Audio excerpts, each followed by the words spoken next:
Well, good afternoon, everyone. In March of 2021, I came here to NATO to affirm President Biden's commitment to rebuild, to revitalize, to re-energize our core alliances and partnerships. Indeed, they're our greatest strategic asset, an unmatched network of alliances and partnerships. And I did this at NATO because some back then were questioning its relevance, its capacity, its unity. As we meet here today in Brussels, those who bet against NATO have clearly been proven wrong. NATO today is bigger, it's stronger, it's more united, it's more capable than ever.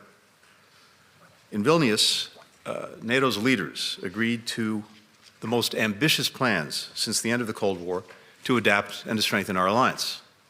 And we're now delivering on those plans. 19 NATO allies either are meeting their Wales commitment or have credible plans to do so by 2024. In other words, devoting 2% of their budgets to defense spending. That's 2/3 of our alliance. Allies are increasing contributions of forces and other capabilities. We are working together to boost our joint industrial defense capacity. We've added our 31st ally, Finland, and the 32nd, Sweden, will soon be among us.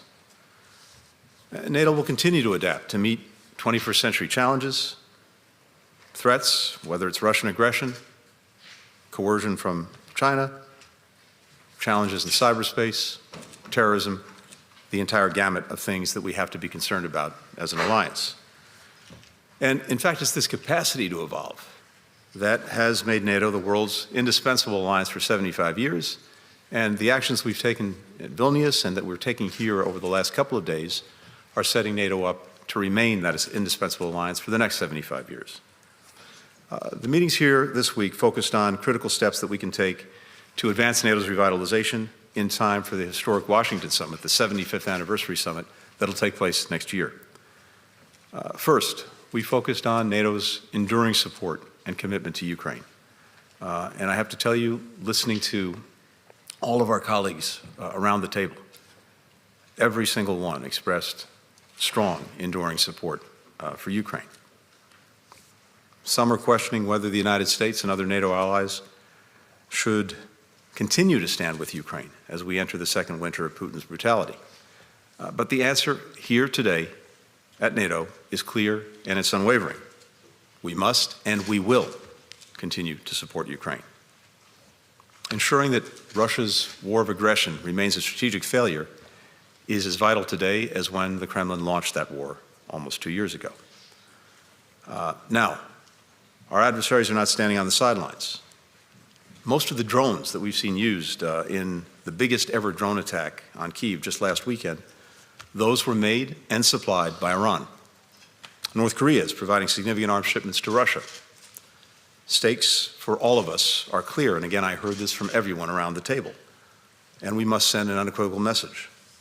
No country will be allowed to redraw borders by force. That's an interest of every single ally around the table.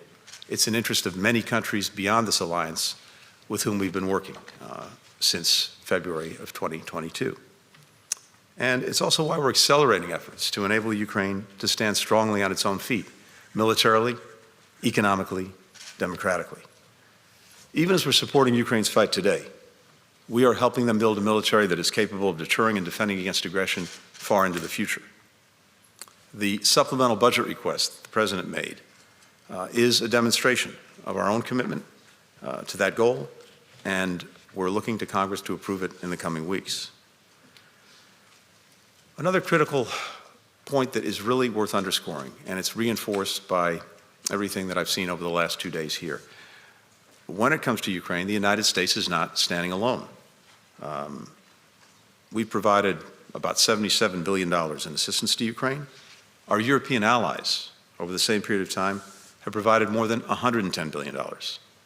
So we often talk about burden sharing and the imperative of burden sharing. When it comes to Ukraine, that's clearly what we've seen and what we continue to see. Ukraine knows that its future is a free, vibrant democracy, and its path to NATO and the European Union depend on its ongoing reform efforts. And Kyiv is committed to seeing those reforms through. We also heard that today from its foreign minister. So these were some of the issues that the alliance discussed with Foreign Minister Kuleba, and this was the first foreign ministers meeting we've had of the new NATO-Ukraine Council, with Ukraine sitting at its place at the NATO table. We also discussed NATO's ongoing role in promoting peace and security in the Western Balkans. Now, when I started out in this line of work 30 years ago, front and center in our concern and the concerns of countries around the world, and certainly in the transatlantic area, the Balkans, Bosnia, and then Kosovo. The one thing we don't need is a return to the future when it comes to conflict in the Balkans. NATO has a critical role to play in helping states in the region make progress on their paths to EU membership and to broader European stability. NATO has long provided the backbone of security in the Western Balkans. It's going to continue to do so. The alliance has responded decisively to actors who are seeking to destabilize northern Kosovo, as we saw earlier this year, deploying additional troops to KFOR. We're deepening our collaboration with the EU-led force in Bosnia and Herzegovina as well. So this was another critical part of our conversation over the last 2 days. Tonight, I'm heading to Skopje for the OSCE Ministerial Council. Despite Russia's flagrant violations of every single core principle of the Helsinki Final Act, its relentless efforts to obstruct the OSCE's work, The 50 other participating states have shown determination to make sure that the organization continues to fulfill its purpose to advance European security. And that's what we'll keep doing in Skopje. From Skopje, we head to Israel, the West Bank, and then on to the UAE, where in addition to participating in the COP, I'll have an opportunity to meet with Arab partners to discuss the conflict in Gaza. We head back to the region as the humanitarian pause that we helped to negotiate with Qatar and with Egypt has allowed scores of hostages to be released and to be reunited with their families. We're surging humanitarian assistance into Gaza to make sure that its people have what they need to get by. Looking at the next couple of days, we'll be focused on doing what we can to extend the pause so that we can continue to get more hostages out and more humanitarian assistance in. We'll discuss with Israel how it can achieve its objective of ensuring that the terrorist attacks of October 7th never happen again, while sustaining and increasing humanitarian assistance and minimizing further suffering and casualties among Palestinian civilians. We'll keep our efforts going to prevent the conflict from spreading, and of course we'll remain focused on enabling the safe departure of American citizens and other foreign nationals from Gaza. Finally, we will work to build on the principles that I set out in Tokyo a few weeks ago for the day after in Gaza, and to find the steps that we and our partners in the region can take now to lay the foundation for a just and lasting peace. With that, happy to take some questions. First question goes to Tracy Wilkinson with the LA Times. Hi, thank you, Mr. Secretary. You spoke of the strength and unity of NATO, and you also said that there are those who question whether NATO and the United States should continue to support Ukraine at the level that it does. Could you elaborate on that? What were the anxiety levels among some of your allies here about U.S. commitment, given the voices we're hearing in parts of the United States who talk about abandoning the Ukraine cause, and especially political changes that may come next year? And then second, if I could ask you about the Israel-Gaza war, to what extent did that overshadow talks here or impact talks here or have a role in the talks here? Thank you. Tracy, thank you. First, the second part of the question first. Yes, we certainly had conversations about Gaza, but it in no way took away from the intense focus that we've had over the last couple of days on Ukraine as well as on Western Balkans and preparing for the NATO summit in Washington next spring. With regard to Ukraine, let me say this again because it was very, very starkly clear listening to all of our colleagues around the table. Virtually to a country, I heard a strong, enduring commitment on the part of alliance members to Ukraine, to making sure that it had what it needs to defend itself, to retake territory seized from it by Russia, but also to build itself up so that it can stand strongly on its own feet, militarily, economically, and democratically. I heard no sense of fatigue or falling back. On the contrary, a determination to continue to press forward. And there's a good reason for that. I think every ally recognizes that this is a matter not only of doing the right thing, it's a matter of self-interest, including for the United States. There's a clear self-interest among allies to stand for the basic principles at the heart of the UN Charter that are being violated egregiously by Russia, because these principles matter to our own peace and security. As we've said repeatedly, if we allow a country like Russia to act with impunity, to redraw the borders of another by force, to try to determine and dictate the future of another country, if that happens with impunity, then it's open season. And any would-be aggressor, anywhere, is likely to draw lessons from that.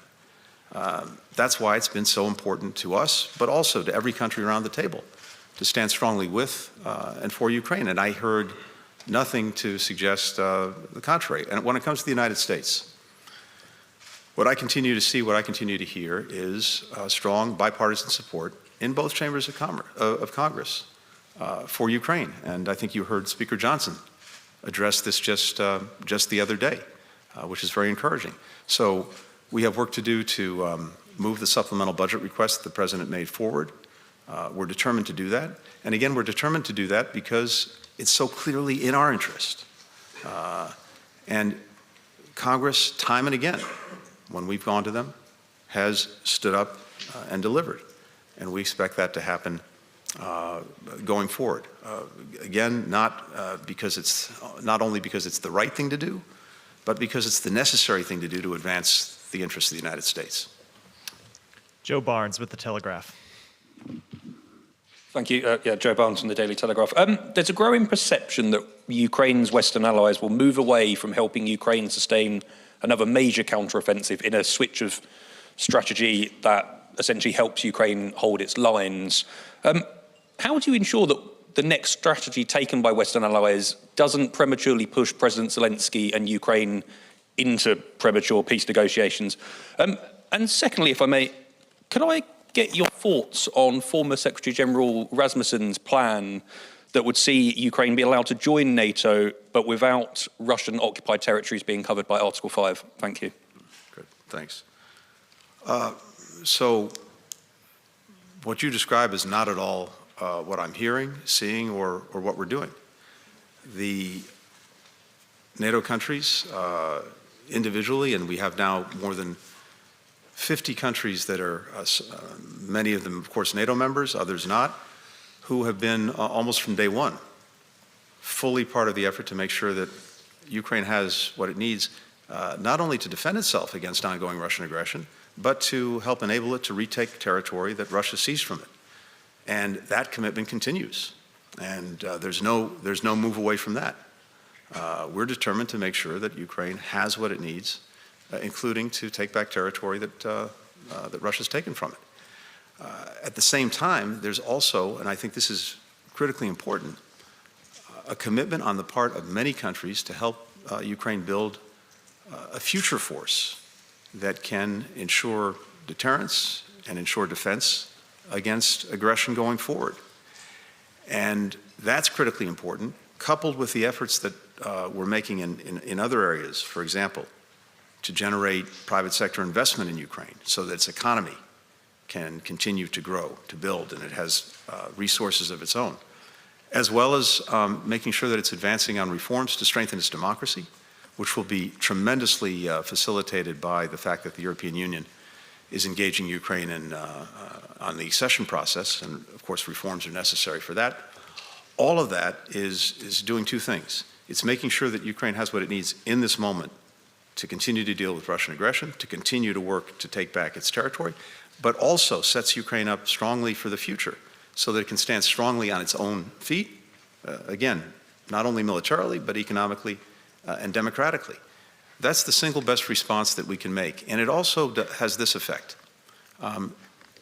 The main impediment to resolving this aggression, to resolving this conflict, which no one wants more than the Ukrainian people, in fact, the only impediment is Vladimir Putin. And the extent to which he believes that he can somehow outlast Ukraine, outlast its people, outlast its supporters, may be feeding the refusal of Russia to engage in any meaningful way in diplomacy or negotiations. So the work of this alliance, the work of the individual countries that are part of this alliance, as well as many other countries around the world, to support Ukraine, to help it defend itself, as well as to set it up for the future, that's the single most effective way to disabuse Putin of this very wrong-headed notion. Michael and on Rasmussen, I haven't focused on that. I think the alliance in Vilnius was very clear that Ukraine will become a member of NATO when all allies agree and when conditions are met. That's the policy. It was clearly stated in Vilnius, clearly reaffirmed today. Michael Crowley with the New York Times. Thank you, Mr. Secretary. Two questions on Gaza. The first is that given the large number of hostages who remain and the enormous humanitarian need in Gaza, do you believe that the current pause in fighting should be substantially extended despite concerns in Israel that it may be allowing Hamas to regroup? And is it possible that Israel's offensive would not resume at all? And secondly, you have stressed the importance of pursuing a two-state solution for long-term peace. Many people doubt that Prime Minister Netanyahu shares that vision. What is your opinion, and what are the implications if he does not? Thanks, Michael. With regard to the pause, look, we'd like to see the pause extended, because what it has enabled, first and foremost, is hostages being released, coming home, being reunited with their families. It's also enabled us to surge humanitarian assistance into the people of Gaza who so desperately need it. So its continuation, by definition, means that more hostages would be coming home, more assistance would be getting in. So clearly, that's something we want, and I believe it's also something that Israel wants. They're also intensely focused on bringing their people home. So we're working on that. As you know, we're working on that every single day. And I expect to take that up tomorrow when I'm in Israel meeting with the government. And again, we have other colleagues in the government who are intensely working on that. With regard to two states, look, I think we've been very clear from well before October 7th, in fact, from the first day of this administration, that we believe that that is the only path to enduring peace, to enduring security, to the preservation of Israel as a strong, secure, democratic and Jewish state, and Palestinians having their legitimate aspirations for a state and self-determination met.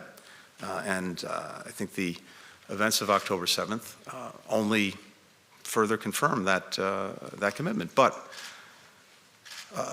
all of this is a process that everyone will need to focus on. Right now,